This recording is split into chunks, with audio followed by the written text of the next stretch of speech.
Good morning, dear students. We will just continue with the poem, the bold poem. Today we will just make a revision. We will just revise the previous class as well as we'll come to the conclusion of the final part of the poem. Okay, the poem is written by the bold poem.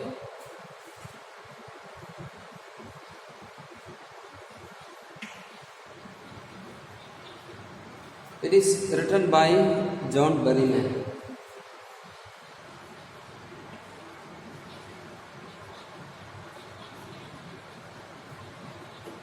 So John Berryman is the author, and he has written the poem.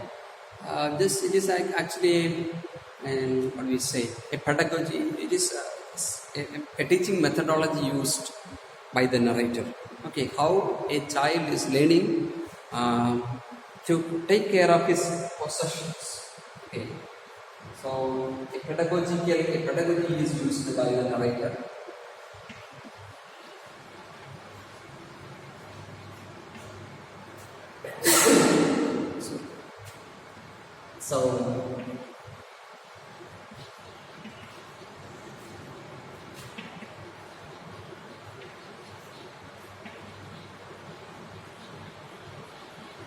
So how a child learns it?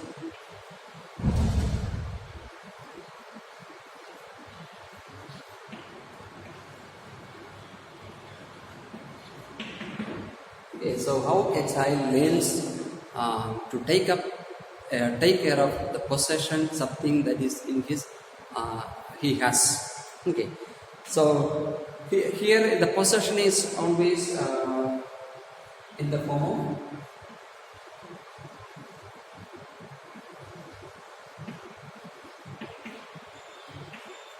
the ball. Okay, what the child possesses is a ball. And what happened to the ball? The ball has gone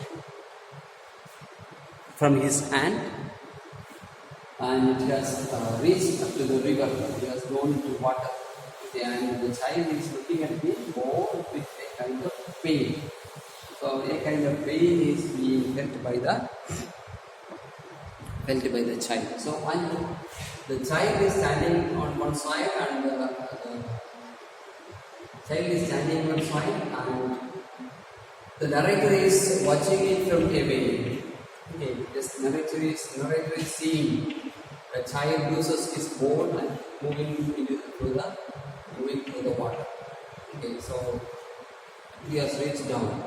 Okay, so this is what we have seen, and we just know that narrator finds the boy is losing losing his ball. Okay, so from far away he is finding that the boy was playing with the ball, lost it. Okay, and then the narrator doesn't want to interfere, go and console this child. Okay, so for a small child, losing his ball is something very much painful for him. Okay, so but here we find the narrator is in no mood to interfere with this child. Why? Because the child is in the process of learning different habits. Okay, and one among them is taking care of the possession, and second thing is the philosophy of losing something. So this is what the author is just the poet is just waiting. He has to learn the lesson of losing something that he possesses. So what the author thinks, he wanted to make sure that learn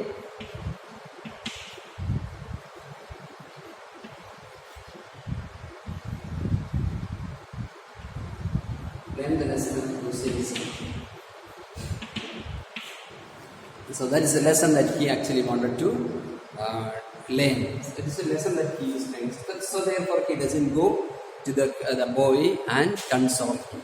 So just he is there as he is seeing the boy.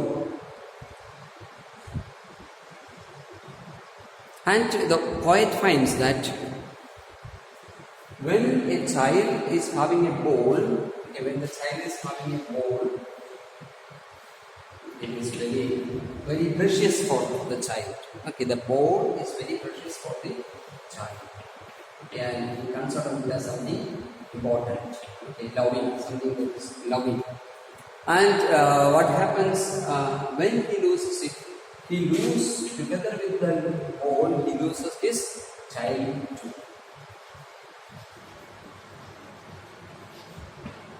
So he loses his childhood too with the ball that is being lost from his hand. See, so that is another lesson that the child is learning. So up to here we have seen in the poem. Once again, I will just read these lines and we will go ahead. What is the boy now who has lost his ball? What is he to do? I saw it go merrily bouncing down the street and then merrily over. There it is in the water. Now we used to say, oh, there are other balls. An ultimate shaking grief fixes the boy and he stands rigid, trembling, staring down all his young days into the harbor where his ball went. So there we have stopped. Okay, and then, actually the narrator wanted to say that just leave it. Just don't bother about the ball. Okay, instead what is to be done? There are other balls. You can go and you can have the other balls. You can buy some other balls. I'll give you money. So this is what as a consolation people say. But here we find the author is not at all interfering. So the author doesn't want to interfere with this boy and say that there are other balls are there. So instead he just stand there and just want the child to learn the lesson of losing something in his life. Okay. So this is what we have seen so far. Okay. I would not intrude on him. Interfere. Intrude means entering into others' land without permission. That is actually intrusion. So here intrude is used in the sense of entering into his private feeling without his permission. So I do not want to intrude into him. Okay, on him, a dime. What is it by dime? Dime is actually 10 cent US dollar. Okay, so 10 cents, not the smaller denomination of currency, or maybe the small coins. Okay, 10 cents. Okay, small coins US that is used inside. That is actually dime. Okay, so a dime, another ball is worthless. Okay, so 10 rupees, suppose 10 rupees you spend, you will be getting another one. So this is what he is trying to say. But he will not be able to get back the lost childhood that was there with the ball. So this is what the poet feels. A dime will substitute the ball. Okay, so you spend money and you will be able to get another ball. But the child will never, he may get a new ball, but the child will never get the childhood that he has lost with the ball. Okay, there are a lot of memories may be there.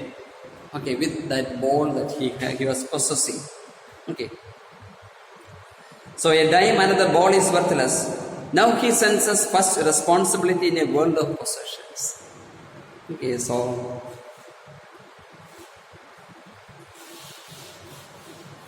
we find why there are responsibilities. That is the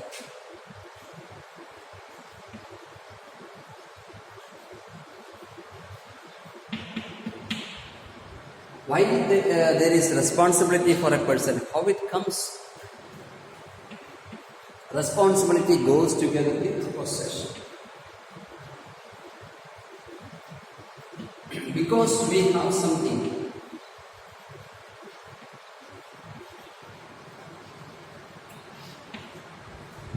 We have means possess.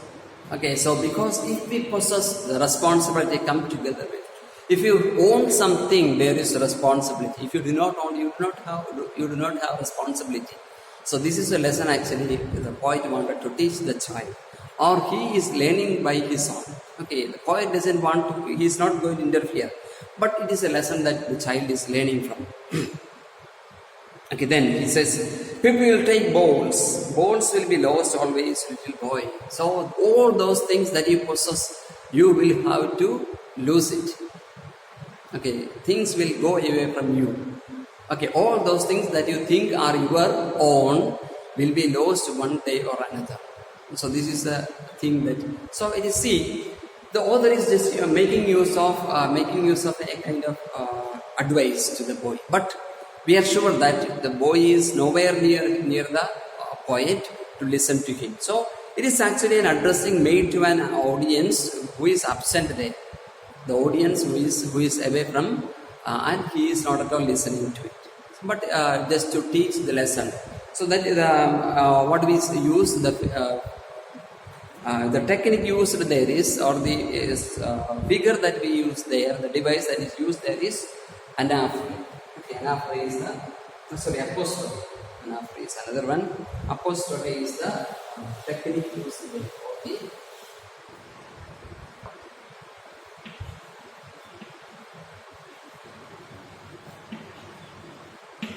What is apostrophe? Addressing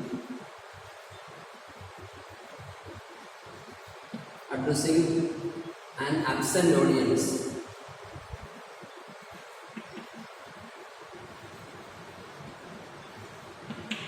Okay, so you speak to a particular person, but the person to whom you speak is absent there.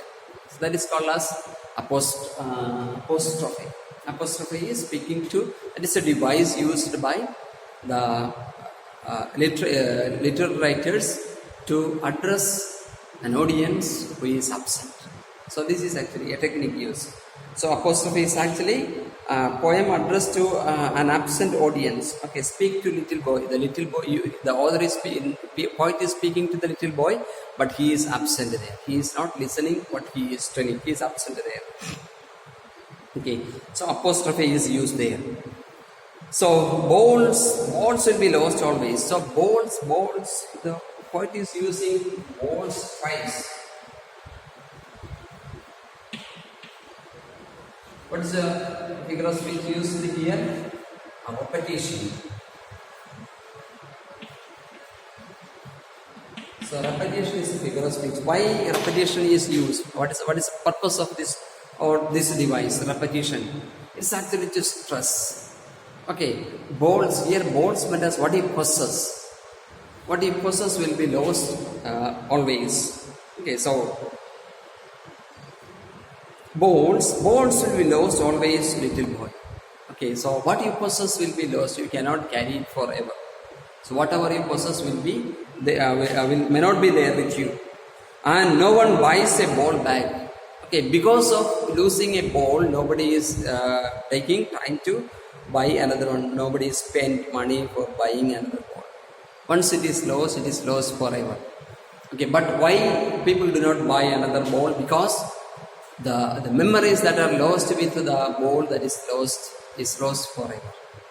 Okay, there are a lot of sweet memories may be there, and it will be lost forever once the ball is lost. Okay, he is learning well behind his desperate eyes the epistemology of blues. Epistemology means what it meant. What is the meaning of the term of blues? Okay, so that is epistemology. He is learning the meaning of losing something. Okay, so by losing, he is just understanding what exactly this losing or just losing something that one possesses. And another thing that he learns is how to stand up knowing what every man must one day know. One or another day, okay, each and every man experiences this losing. Okay, so one or another day, everyone will have to understand the meaning of this lose. Okay, something that is losing. And most know many days. Okay, almost everyone who is living on this earth know the meaning of losing. Most know many days how to stand up. Okay, and people, why we are able to stand up? Because we know we lose things, and we are ready to make a sacrifice, make a compromise there. So we are ready for that. So this is actually that we have learned in this point. So we just try to analyze the poem one by one. What is some few word meanings we'll find? Oh, there are other balls. What would it suggest? In glossary, just see. The word suggests that the loose is not important enough to worry about. Oh, there are other balls. When poet is using such a light words, for the boy it is something very harsh. But the poet is just telling, oh, there are other balls. Why he says? Because it is the loose of ball is not something very worth. Shaking grief, sadness, and then rigid means stiff. Intrude means enter into a situation where one is not welcome. Okay, a dime, already we have discussed it. Transcend, desperate, hopeless. Epistemology of loose, understanding the nature of loose, the meaning of loose. Okay, epistemology, the Greek knowledge means knowledge. It comes from the word meaning to understand, to know. Okay, understand something, to know about it. That is epistemology.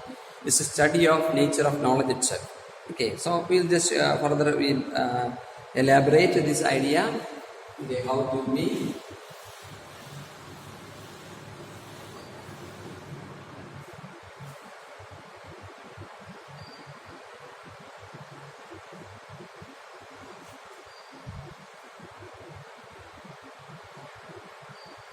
So when we have, when in our childhood, when we have a ball, we consider it as something that is our own.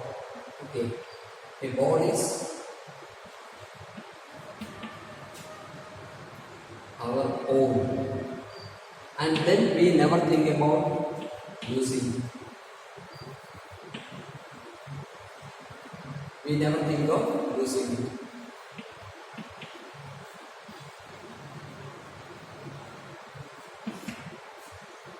Okay, and then second point that we find in this poem is, so when we lose the ball, we understand the responsibility.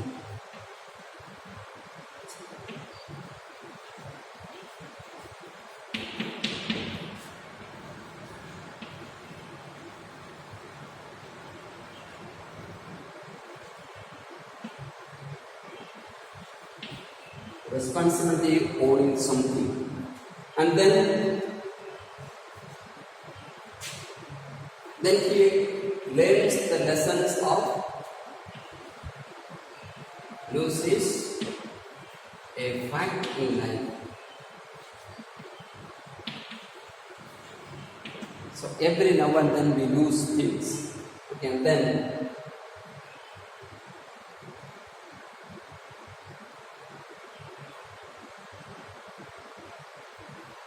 when he loses second time, it may not feel so painful.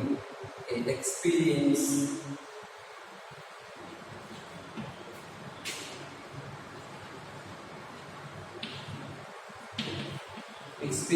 reduces his pain. So the experience of losing the bone reduces the pain that he is facing. So these are some of the lessons we see. And some symbolism is also are also found here. So you just see it.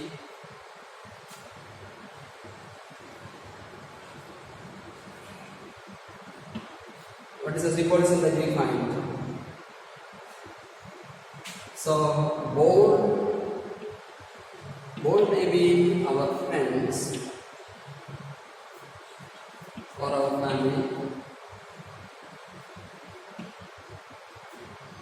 or whom we love.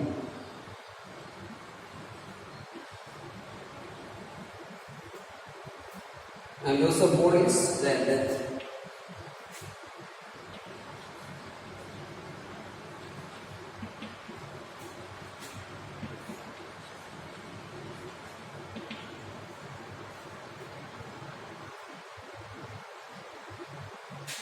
So the first time we will feel so we feel it as so painful, but gradually we just try to we understand and we become experienced. Losing of our beloved ones. And since we have the experience, we know how to